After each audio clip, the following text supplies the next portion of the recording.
ketemu lagi di pelajaran animasi 2D dan 3D. Setelah kemarin kita membahas tentang digital puppeteer dan membuat karakter sendiri, kali ini kita akan belajar tentang pengenalan aplikasi yang ada di laptop, yaitu aplikasi After Effects. Aplikasi Adobe After Effects yang kita gunakan kali ini merupakan Adobe After Effects CS6.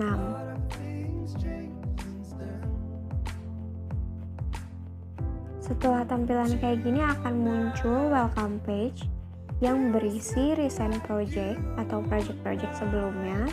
Kemudian ada open project, new composition, serta help and support. Untuk membuat klip baru, kita pilih new composition. Setelah itu akan muncul composition setting. Yang pertama kali kita setting itu adalah namanya. Jadi namanya itu diusahakan sesuai dengan judul dari video yang akan kita buat. Di sini saya mencontohkan judulnya itu sebagai pengenalan aplikasi After Effects.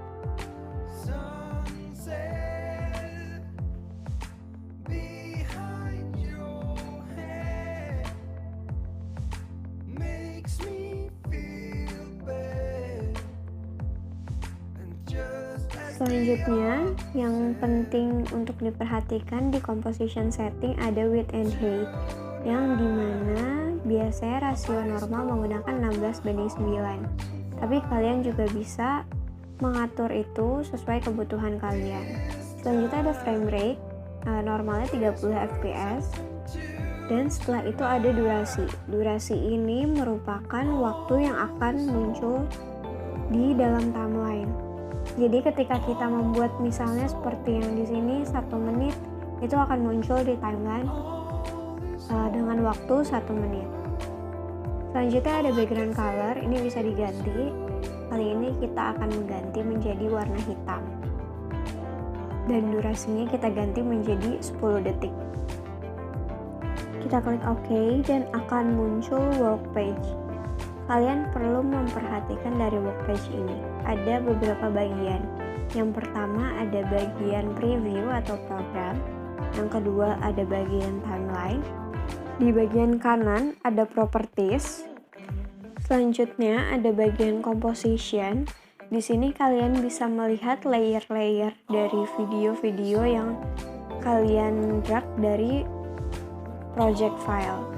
Dan di project file ini akan menampilkan file-file yang telah kalian import, entah itu video ataupun gambar dan musik dan lain-lain.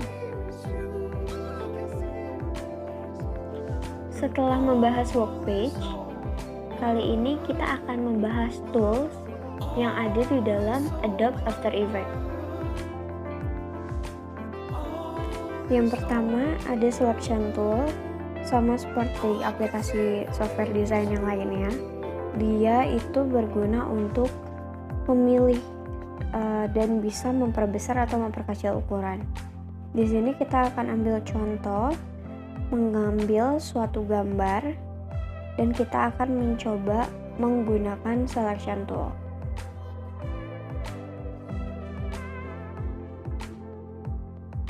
Untuk mengambil gambar cukup di-drag dan diarahkan ke shortcut dari aplikasinya.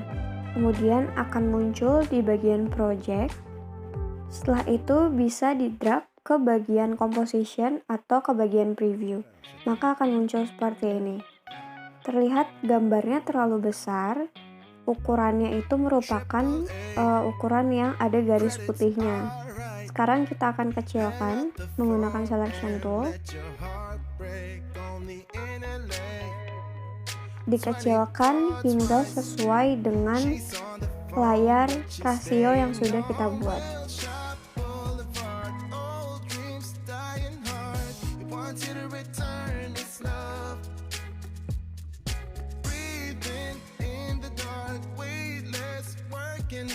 Oke, gambarnya sudah sesuai dengan ukuran layarnya. Selanjutnya, kita akan menggunakan hand tool. Hand tool ini untuk menggerakkan arah dari layar tersebut.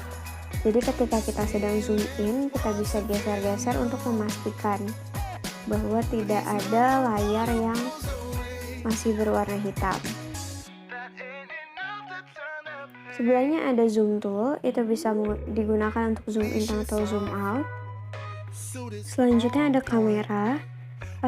Tools kamera ini bisa difungsikan ketika kalian ingin mengambil salah satu sisinya.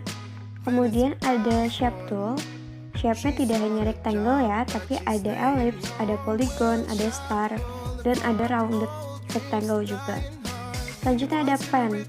Nah, pen ini biasanya kita gunakan ketika kita sedang menjiplak suatu garis.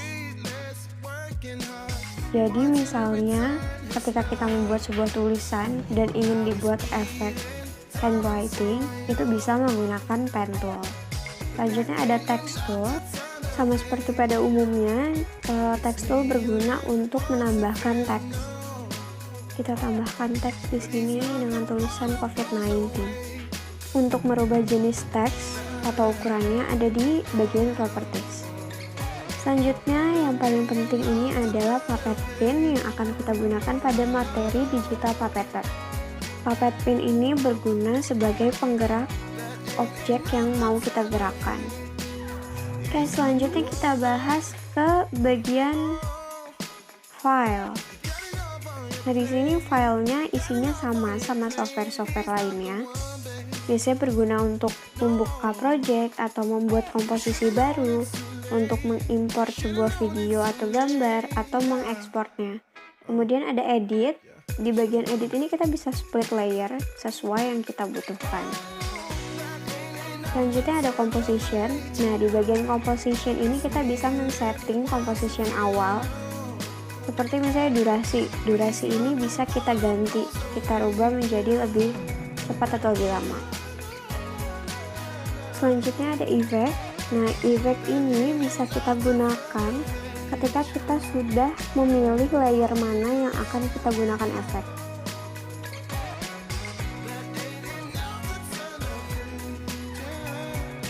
Selanjutnya ada animation, view, window, dan help. Itu sama seperti software-software lainnya. Sekarang kita akan mencoba menggunakan puppet pin. Pertama yang dilakukan adalah membentuk sebuah layer baru. Di sini menggunakan shape tool dengan memberikan warna. Di sini belum ada warnanya ya. Kita ganti menjadi warna krem atau serupa dengan warna kulit manusia. Selanjutnya kita bisa rename dulu layernya supaya tidak tertukar. Di sini saya akan menamakan tangan kiri. Jadi kita akan mensimulasikan kotak ini sebagai tangan kiri dari manusia. Tangan manusia memiliki 3 ankle. Yang pertama ada di lengan atas, siku, dan lengan bawah. Nah, kita akan membuat ankle tersebut menggunakan puppet pin. Yang pertama kita bikin di bagian atas atau lengan atas.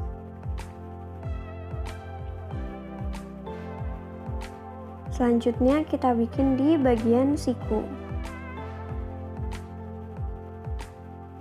Di sini puppet pin ditandai dengan warna kuning bulat ya, dan yang dipilih itu dengan select tool biasanya warna kuningnya akan menjadi bulat penuh.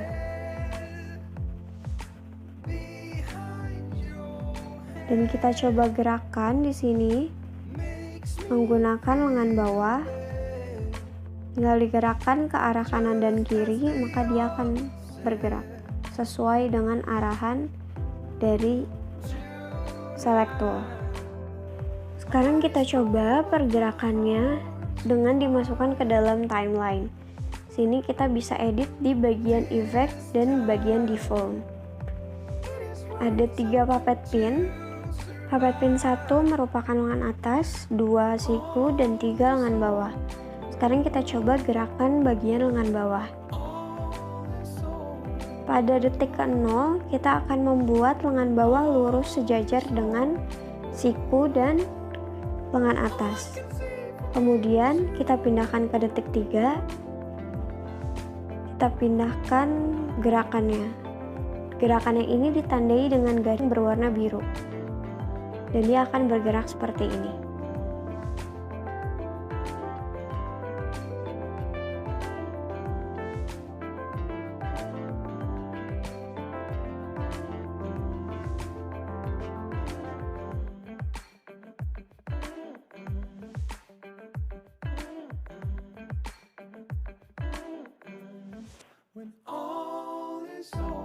Selanjutnya akan mencoba menggerakkan lengan atasnya. Jadi tidak hanya lengan bawah yang bisa digerakkan, tapi di bagian titik lengan atas dan bagian siku juga bisa digerakkan. Saya akan berikan contoh video selesainya setelah ini. Contoh yang dibuat, salah satu tangannya bergerak dan dibuat menjadi 2 tangan. Oke, itu saja materi kali ini. Kalian bisa coba di rumah. Tidak harus menggunakan aplikasi After Effects, kalian bisa pakai aplikasi yang lainnya. Dan untuk tugasnya, kalian diminta untuk mencari aplikasi animasi yang terdapat dalam mobile atau handphone atau gawai. Tugas selanjutnya bisa kalian cek di kelas virtual masing-masing. Dan sampai ketemu di pelajaran selanjutnya.